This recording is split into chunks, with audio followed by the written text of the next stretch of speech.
All right. Hello, everybody, and welcome to another episode of Every Day is Saturday. I'm your host, Brad Gatto. My normal co-host, Matt Stahl, is not with us today because I got a couple of other guests, and too many cooks in the kitchen is never good. But as all of you listeners know that listen to our podcast on a regular basis, we have these special episodes where we bring guests in to kind of tell their story and define people that we think kind of carry the torch for this everyday Saturday lifestyle. And not just with what they do day to day, but their attitude towards life. And I actually had dinner recently with the guest that we have with us today. And during that dinner, there was just a few things that were said that I was like, you know what, you guys are living the lifestyle that we hope every family we work with lives as far as your attitude is concerned. And I would love for our listeners to know your story, and they were nice enough to oblige. And so they're here with us today. So Steve and Renee Shanesy are our guests today. Steve and Renee, thanks for being with us. Thank you for having us. Good to be here.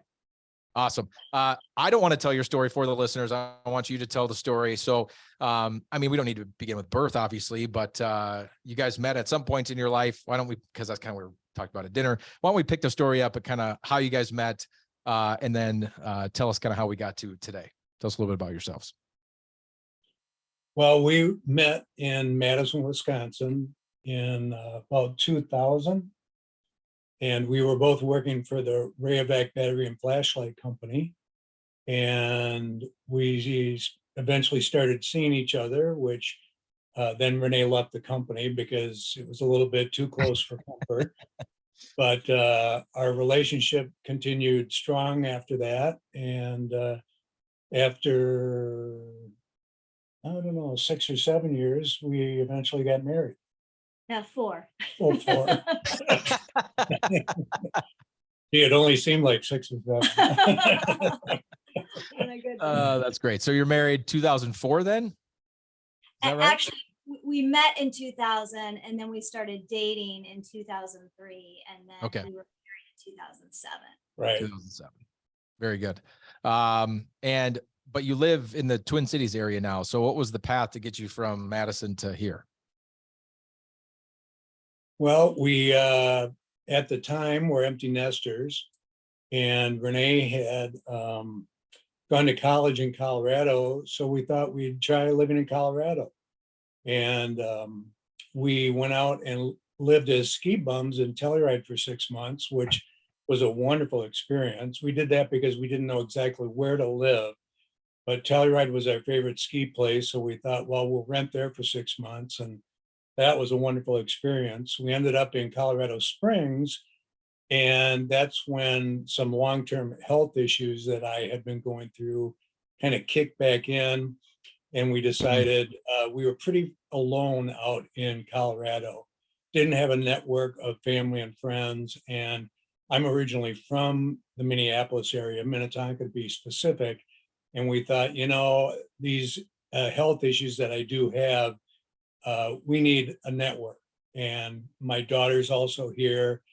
So we ended up deciding to move back, and we're back in Minnetonka. And so what year was it that you guys came back? 2000.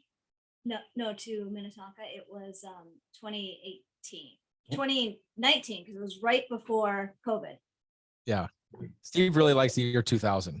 He keeps. Yeah, I'm gonna leave all the year answers to her. Obviously, I don't know. That's just the answer to everything. What was it in 2000? So back now, and I am going to back up just a little bit because one of the other parts of your story that was pre you guys meeting and eventually marrying was kind of some of the stories of growing up. And so Steve, you said you grew up in Minnetonka, right? Go Vikings. Go Vikings. Yeah. Well, heck of a year we're having. Unbelievable. Sunday Go Pats, even though we're having a bad year. Okay. You know what, though? You won on Sunday. Surprisingly, you won on Sunday. And so as a Vikings fan, you just won't go away. You know, that 4.5 game lead in the division was going to be 5.5 and basically insurmountable, but no, found a way to pull it out against the Cowboys at the end there. But I'm glad I have a good heart to make it through that Vikings game on Sunday, because that was something. So go Vikings. But prior to that, growing up, Steve and Renee, I'll ask you the same question after this, so you can kind of be thinking about your answer. So how did you end up in Madison, Steve? I mean, just kind of what's the What'd you do for a living to end up there? Well, as I said, I am from Minnetonka, and then I went undergrad to the University of Minnesota. I got a bachelor's degree in business there. And I went on to the University of Michigan. I got an MBA, went then into corporate marketing, brand management, started out at Procter and Gamble, then Kraft Foods, a number of years at Kraft Foods, up to and including I was vice president of marketing for the Oscar Mayer Corporation. And that was then a step over to the Rayovac battery and flashlight company, which was also in Madison. So I went over there as senior vice president of marketing and eventually became president of Rayovac Remington North America. That's quite the journey. One of the stops there is the VP of Oscar Mayer. Are you responsible for the hot dog that drives around?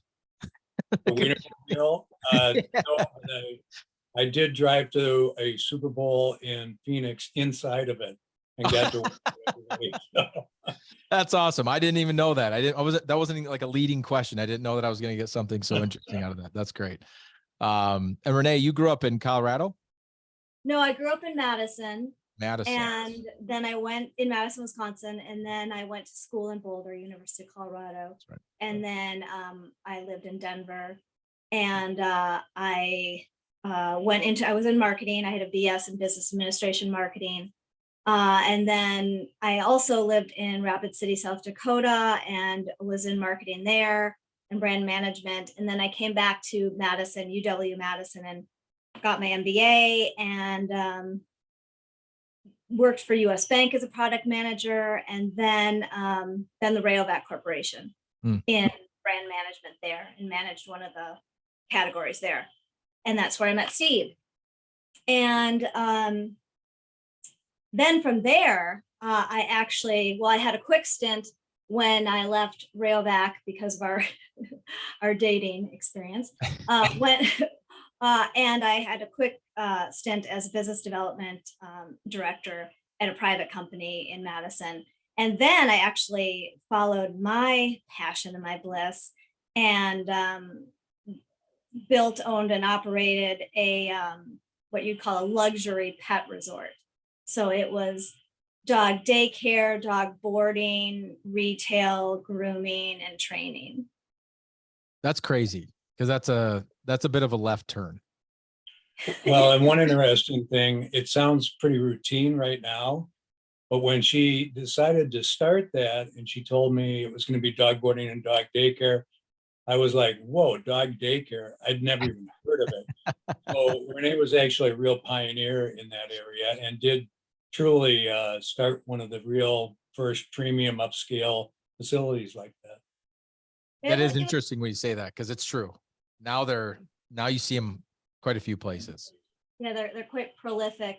And it was a really neat time to be, a pioneer in the industry, because you did get a lot of press. And so we were, CNN, New York Times, Wall Street Journal. It was, and back then, podcasts were way in their infancy. I don't even know if they were like radio broadcasts, and you were on, the radio broadcasts, and then when they turned into podcasts, and so it was a great time to be an innovator in the industry. And that actually evolved into, I would have a number of requests to franchise the operation.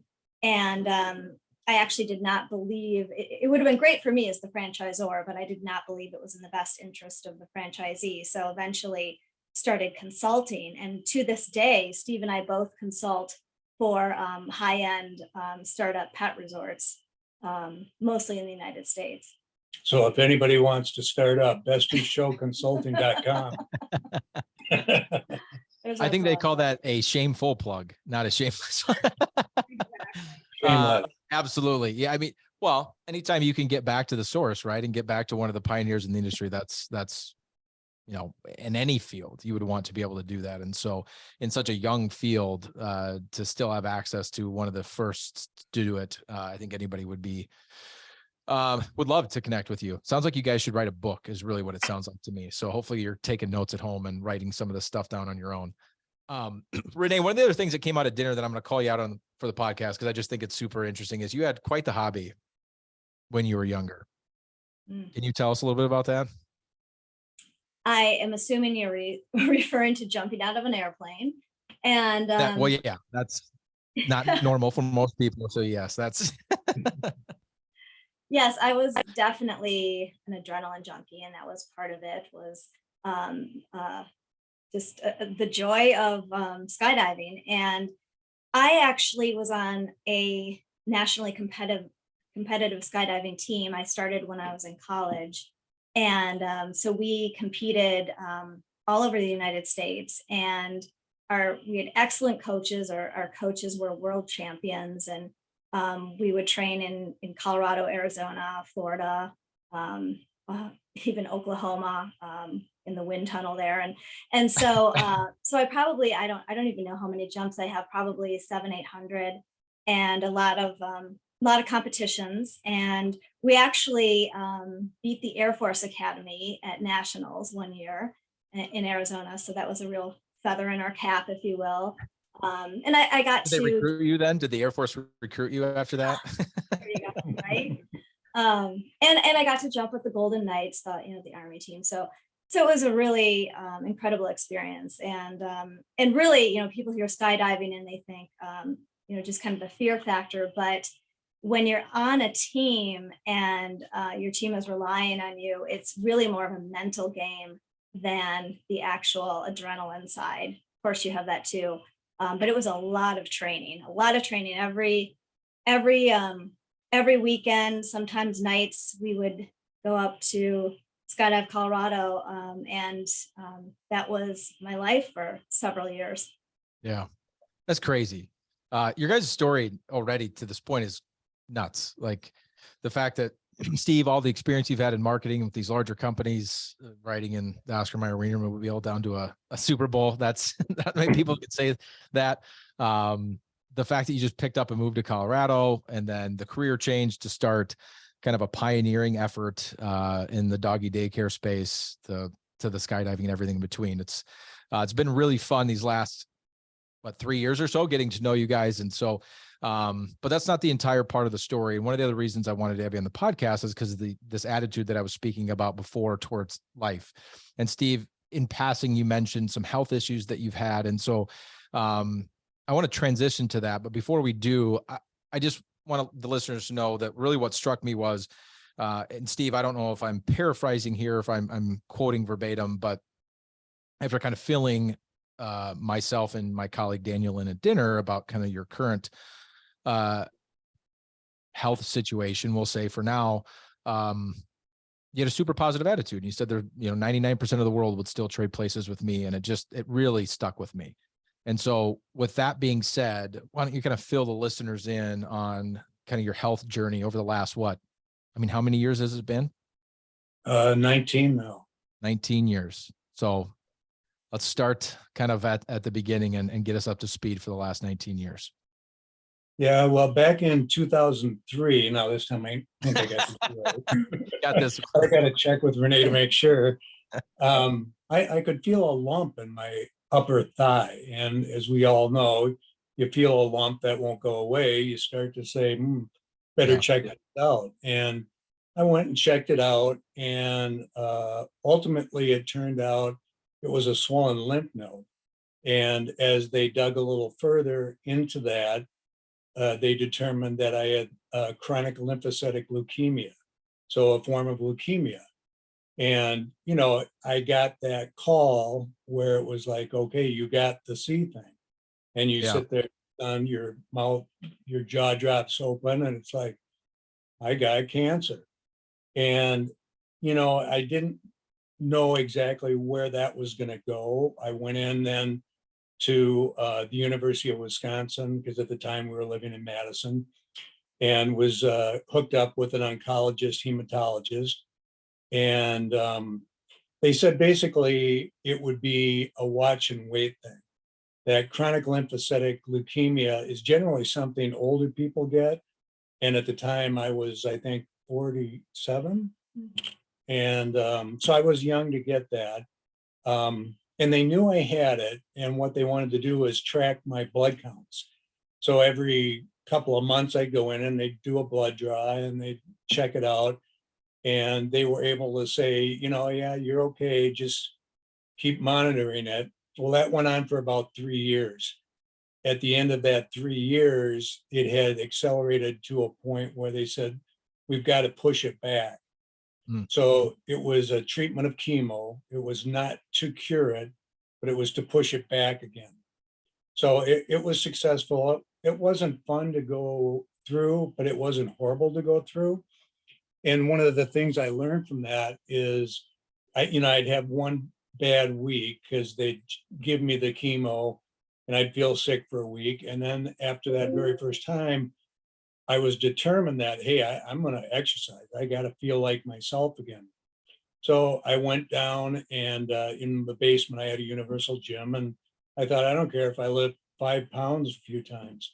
And I was able to almost do my full routine. And it was such a mental burst of, hey, I'm still me, I'm still strong.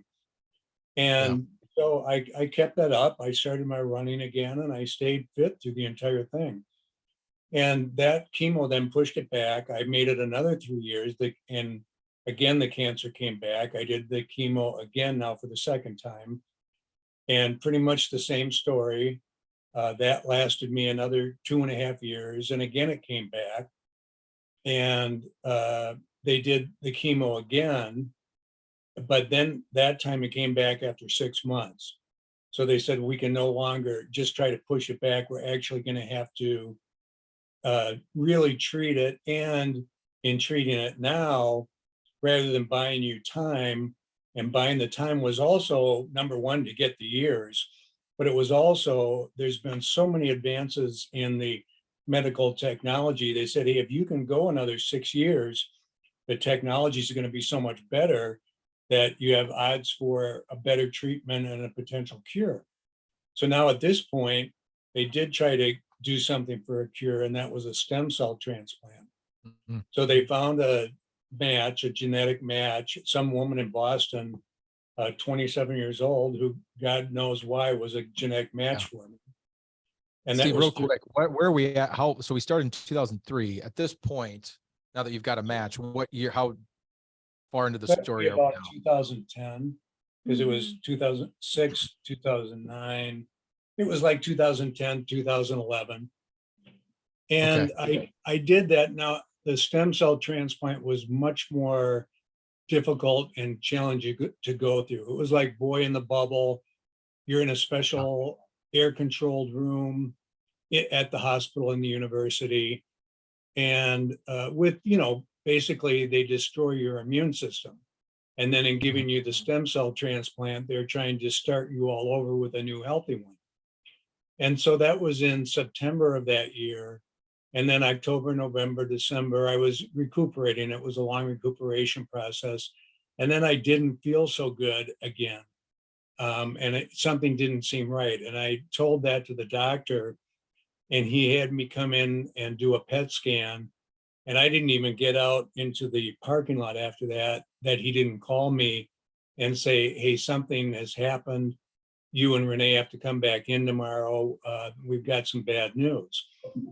And I said, well, we'll come back in tomorrow, but what was the bad news? And he said, you've gone through something called a Richter's transformation. And I'll tell you more about it tomorrow. But what do? You go home and you get right on Google and you go, Richter's transformation. What's that? Yeah. And I looked at it and I thought, this is a death sentence, because I looked at the survival charts and it was basically virtually no one lasts more than 6 months after one of these things.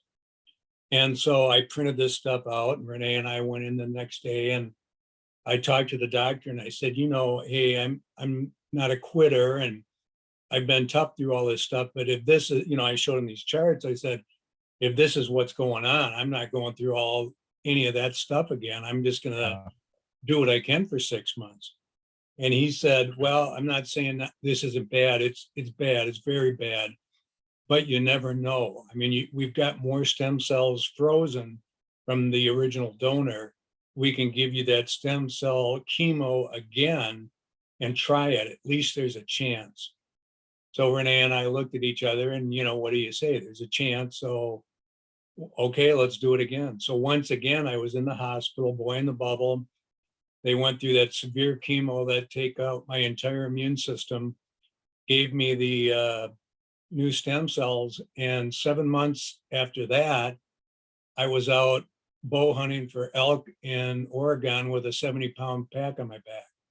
Wow. So somehow it was a miraculous, put me in a remission, and I felt great and as strong as I ever had. And, thank God I was still alive and doing the things I love.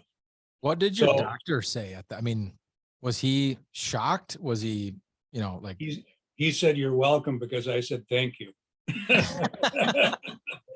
Um, you know, he is a wonderful doctor. Ironically, I'm still with the same doctor now here up at the University of Minnesota. His name's Dr. Mark Juckett, a wonderful man and a wonderful doctor. And, he just said, hey, you just never know. And yeah. yeah, so So by this that, point so now we're 2011 ish, now yeah, moving to 2012 maybe. yep. But by definition, you've ebbed and flowed and had cancer and treated it how many times by this point now? That was at the second stem cell transplant would have been my 5th time being treated for cancer. Oh. But again, through all that, I stayed strong. I stayed exercising, and I felt good. And so, except for the really bad times with the chemo, which wasn't horrible, but it was challenging. I had good quality of life, and Yeah. so I just always focused on the good things. That, hey, life is good, and I'm enjoying more time with my wife and my kids and my family and my friends, and doing the things I love. And so it was like, hey, every day above ground is a good day, as they say. Yeah. Yeah. Well, and just to interject too, and then he can continue on because that's only half the story. But Steve also will say, he's never felt sorry for himself a day in his life, Yeah. even through all this treatment. And so, so much of it they say is your mental capacity to look at, the glass half full versus the glass half empty. And Steve always had that bright outlook. And even on the days when he felt terrible, he would look at whatever was, promising about that day and promising about tomorrow and focus on that. And it was, it's been inspirational to many, many people. Well, and I just always felt like, I'm a patriot. I love this country. I was fortunate to be born in this country. I was fortunate to have a very loving family raising me. And, I got a good education and had a good career and was able to do a lot of things. And it was like, that's where I get the thing I said to you, which is, hey, 95% of the world would switch places with me, because at that point, I'm now like 55, 56. And, it was like, hey, my life's good and my children are growing up and they can, pretty much take care of themselves now. And so it was like, hey, what's to feel sorry for? So anyway, as Renee said, there is more to the But story. wait, there's more. But wait, yeah. Yeah. As they say with cancer, a couple year remission is not a cure. They usually want to see 5 years. Well, I've never made 5 years. So I got about 2 years past that, and they found a tumor on my upper spine. Fortunately, at that point, they had come out with, and again, how lucky I am to be born in America, and I had good health care. And they had come out with this pill called ibrutinib. And by just taking that pill, which I hardly even knew I was doing in terms of any side effects, it shrunk that tumor away and sent it away. So that was number 6 now in terms of my treatments. And that lasted, another couple of years until, yeah. And at that point, we felt good enough about life that it was like, hey, this seems behind us. And that's when we made the move to Colorado. And we got out to Colorado, and about 9 months into that, they found another tumor on my lower spine. And this one was not so easily taken care of, because I ended up in the emergency room, and gentleman who I'd never met before came in, told me he was the neurosurgeon. Oh, you had radiation. Oh, well, yeah, I did radiation and that didn't work. Oh, and this is over a course of 3 days. And then the next day, my legs could hardly move.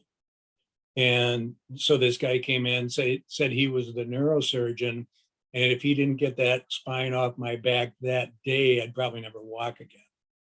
Yeah. And that was obviously not a good day. But Renee and I talked about it with the doctors and some family and friends, and everybody was of the same opinion. Like, hey, what do you do? It sounds like you got to do it.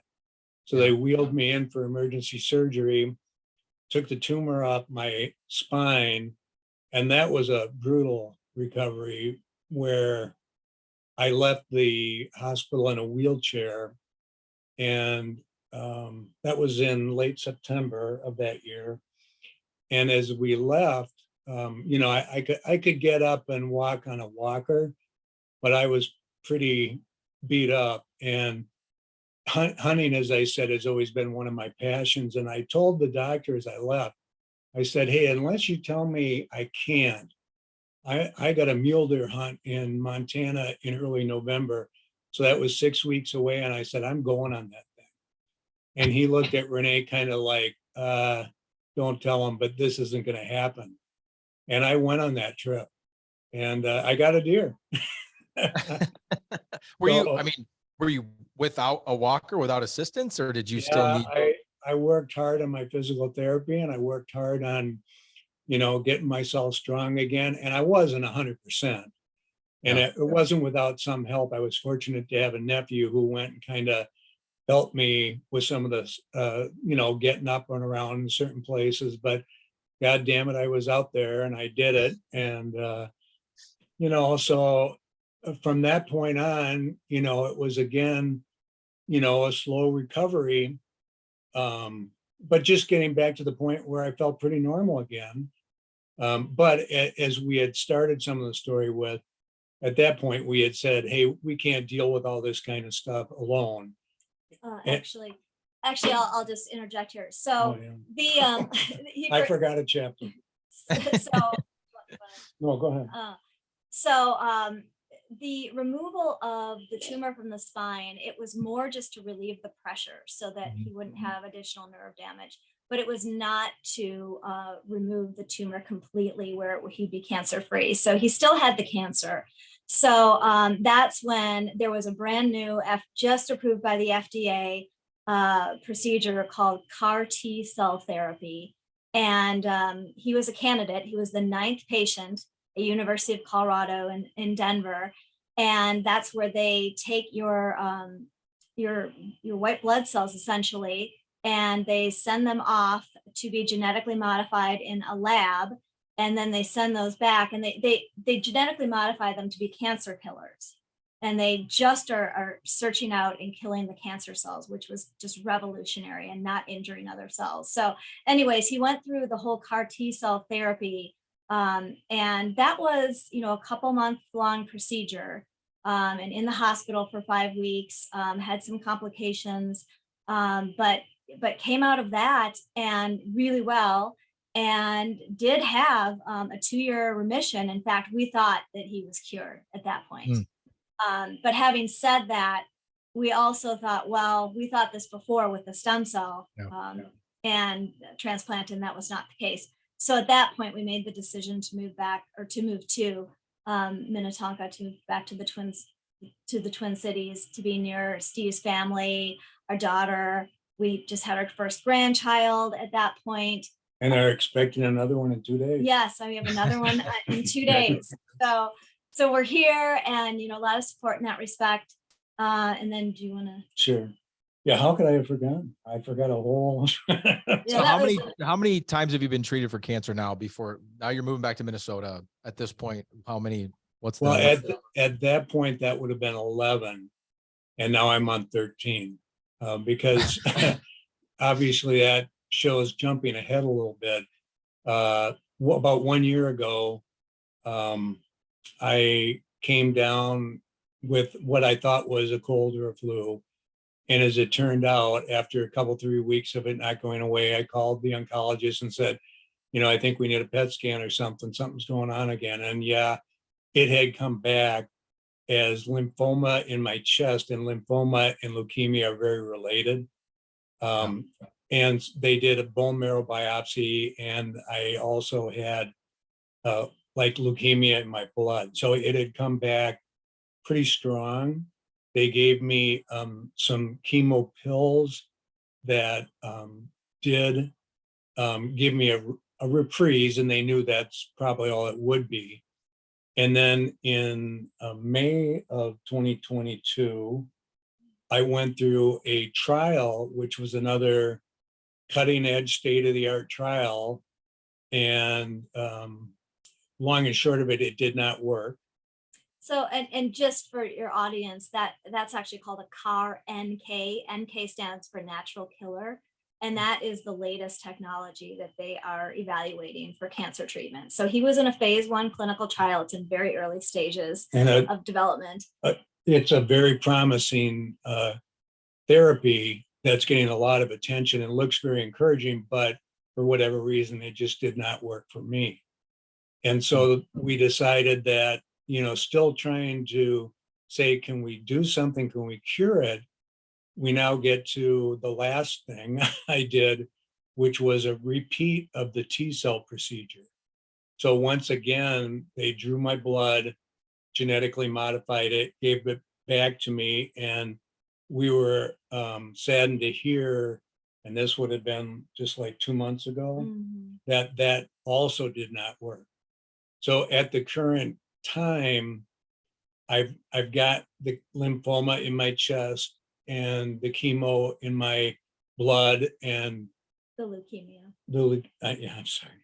Probably chemo too. Chemo too.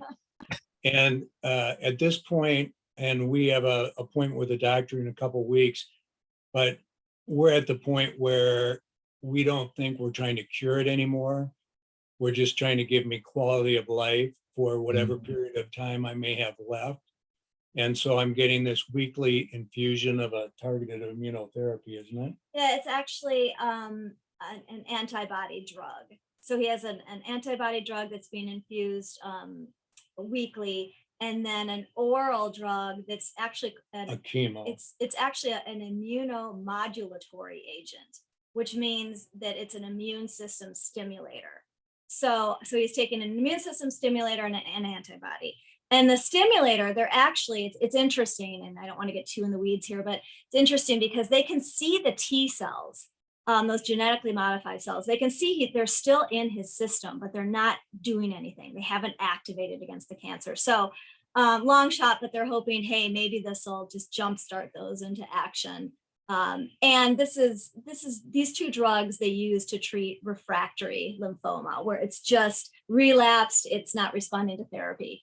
So so this is kind of the little Hail Mary that they have going on too. Well, and not even a really much of a Hail Mary. I mean, the doctor said, we don't expect this to cure you. What we're trying to do right now is give you time and quality of life. And it has helped.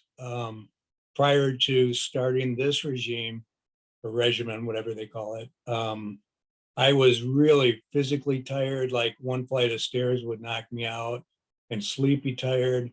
And right now I feel pretty good. I went deer hunting with my brothers last week, and I'm up and around, but in a way, I guess the best way to say, well, so where are we now, is we've kind of settled on however much time we can buy. And in some ways, if you read some of the research on it, it looks like up to a year, but it could be shorter.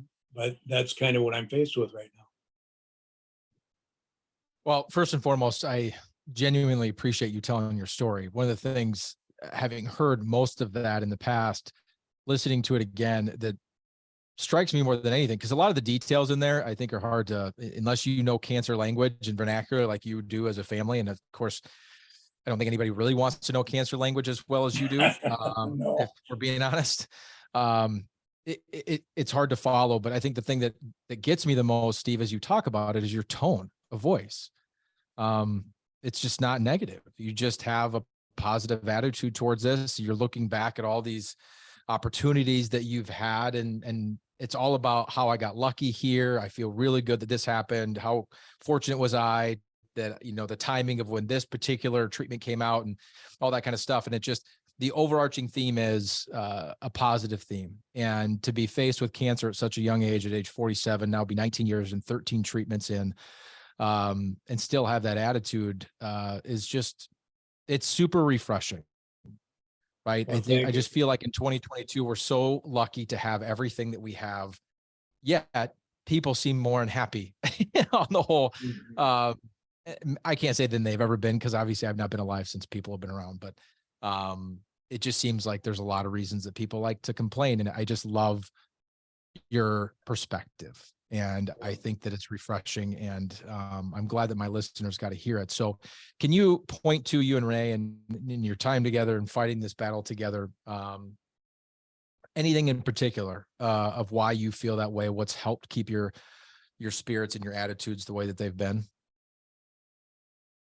Well, I mean, once again, I do feel lucky. I mean, if I go back to 2003 when I was diagnosed and somebody said, "Hey, you've got a form of leukemia, would you take 19 years or what's behind door number two?" I'd say, "I'll take the 19 years." Yeah. And as I said, it's been 19 years of, I've done so many wonderful things, seen my daughter married and my son and daughter both, or our son and daughter both grow up to have great careers, be positive, productive people, and to see our first granddaughter. And as I said, in 2 days, hopefully another granddaughter. We know it's a girl.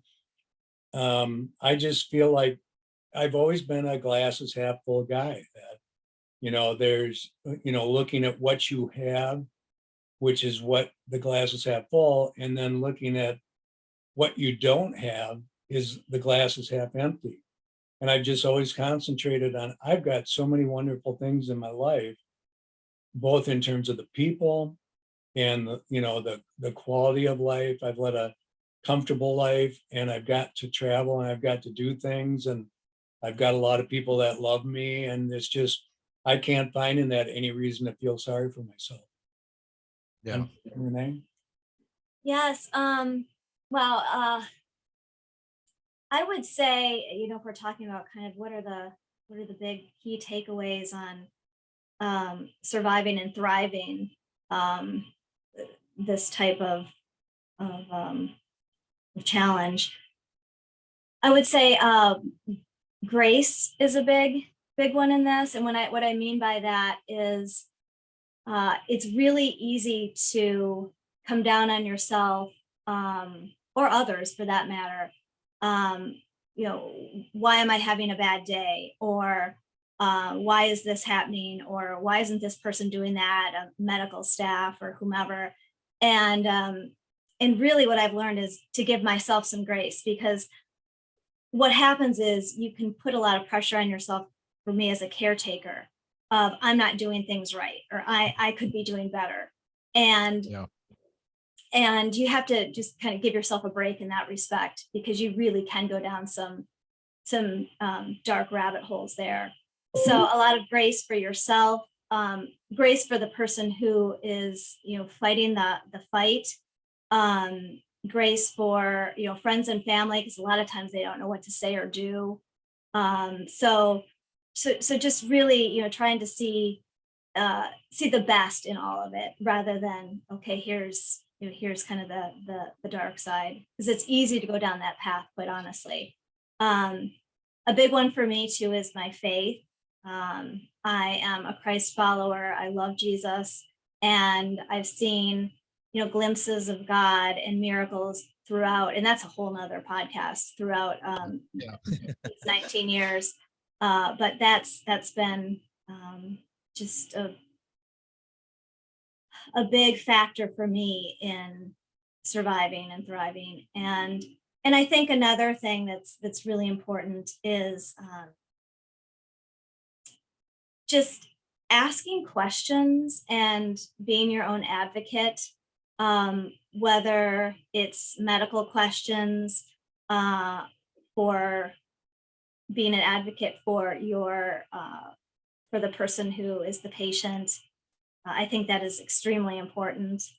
And the whole knowledge is power thing. It's so true, because the more I feel, I am very into the research. I'm very into the terminology. I want to know how everything works. And for me, that helps me cope. And so that I can understand what the options are. I can have input. I can, fight for my husband. So that's another factor that I think has helped me cope, mentally, emotionally. And I have to say, I'm really, really fortunate and really grateful. I do have a great patient, if you will. I mean, Steve's the best. You couldn't ask for a better disposition, a better outlook, just, finding joy. That's the other thing, is I literally find joy in the tiniest, tiniest things. And Yeah. I'm excited always to share those with Steve. So that I'm really lucky and fortunate to have Steve as my patient, and it makes a huge difference in our quality of life and our time together. Well, and I was remiss in not putting on my answer what an incredible advocate and caretaker that Renee has been. I don't even want to go into all the details of some of the caretaking she's had to do, but it has allowed me to not worry about anything. That's Yeah. why, when we get into all these details, I don't even think about it or worry about it, because she knows everything. And it allows me not to have to, when you are feeling sick, try to get into the nuances of the medicine or the options or even the insurance things. Because Renee was so good in doing that. And it was always woe unto the nurse or doctor or insurance agent who wasn't prepared with the right answer or the right attitude, because then they would hear it from my advocate. There's a lot in there, you guys, as far as takeaways. A couple of things that I would just like to summarize as we wrap up here is, I think in life in general, one of the things you've embodied really, really well is that your attitude defines your outcomes. It's something that I try to impress upon my boys at home all the time. And I truly believe that the reason that you're standing here today after 19 years of battling and 13 different treatments has a lot to do with your attitude and the way that you've approached your life. If you're going to give up from an attitude perspective, that's probably the outcome that you're going to get. And so I just really appreciate that part of it. And then the other piece to it that I really take away is, the relationship that you guys have and how you've helped each other through this. I know, Steve, obviously it's personal to you because it's your cancer, but you've also been very cognizant of how that affects your spouse, and you guys have battled this together. And another thing that I just genuinely believe, after working with people in a very intimate way in their finances for the last 16 years, is that we're built to be in relationship. I think human beings are built for a relationship, and that those positive relationships can define a lot of our outcomes in life as well. And you guys have obviously fought this battle together and done it gracefully. And so I appreciate you guys sharing your story. I don't really want to put you on the spot here, but I'm going to and just ask you.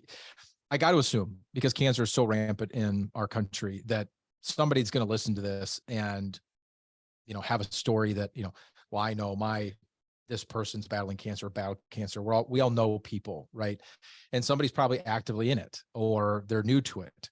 From that perspective, if people reach out, are you willing to kind of share some of your stories or research with others kind of facing similar battles or health events like you faced in the past? Yeah. In fact, I've signed up to do that and have done that with some people through the Leukemia and Lymphoma Society. So yeah, if my experience could be of any help to anybody, I'd be happy to talk to them. Awesome. Well, again, I appreciate you guys. I know it's sometimes it can be hard to talk about. And so I appreciate the grace that you've given me by agreeing to be on the podcast. And I know that your story is going to impact people. And so thanks for sharing. Thanks for being with us today. And for all the listeners, thanks for joining us for another episode of Every Day is Saturday. We hope you enjoyed this episode as much as I enjoyed getting to talk to Steve and Renee. Again, one more time, shout out to Steve and Renee for being here with me today and sharing their story, especially in the middle of, just kind of another health event, if you will, in your 19-year journey. I'll tell you this, Steve, cats have 9 lives. You're on 13 treatments, so you've got them beat. And Tom Brady's considered the GOAT, and he only has 7 Super Bowls, and you've, treated cancer now your 13th time. So as far as I'm concerned, you're an absolute rock star. Thanks. I think Bill Russell, he just passed away recently. I think he had 11 championships. I think he's got the most of any of the 4 major sports. And so 13 is more than 11. You should be very, very proud of what you've done to this point. Thanks, listeners, for joining us. You can find everything that you need to know about Fiat. If you need to know any information to get a hold of us or want more information on Steve or Renee or want to reach out to them, you can reach out to us. Our website is the best way to do that, fiatwm.com, FIATWM.com. If you have not yet subscribed to the podcast, you can do so by clicking the link below. We'd appreciate it if you do that as well. Have a wonderful day, and we'll see all of you next Saturday.